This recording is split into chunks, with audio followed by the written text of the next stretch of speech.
सूफ़ी बुज़ुर्ग हज़रत लाल शहबाज़ कलंदर जी मज़ार अंदर इंतिहा पसंदन पारां थियल बम धमाके वारे साने के 70 साल मुकम्मल थी विया।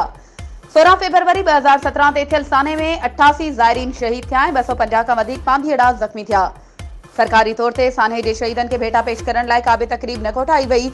औकाफ खाते पारां सेक्रेटरी औकाफ मुनव्वर अली महेसर ऐं चीफ एडमिनिस्ट्रेटर मुमताज़ अली चना जी हिदायतुनि ते मैनेजर औकाफ पारां दरगाह कलंदर जी मज़ार अंदर साने जे शहीदन खे ईसाले सवाब पहुचाइण लाइ दरगाह अंदर कुरान ख़्वानी जो एहतमाम करे लंगर तक़सीम कयो वियो ऐं मुल्क जी सलामती ऐं शहीदन जी मग़फ़िरत लाइ दुआऊं पिणु घुरियूं वयूं, जंहिंमें औकाफ खाते जो अमलो पिणु कुरान ख़्वानी में शामिल अफ़सोसनाक वाक़े के 7 साल पूरा थियण बावजूद धमालन ऐं ज़ायरीन जे अचण जो सिलसिलो ज़ोरो शोर सां जारी।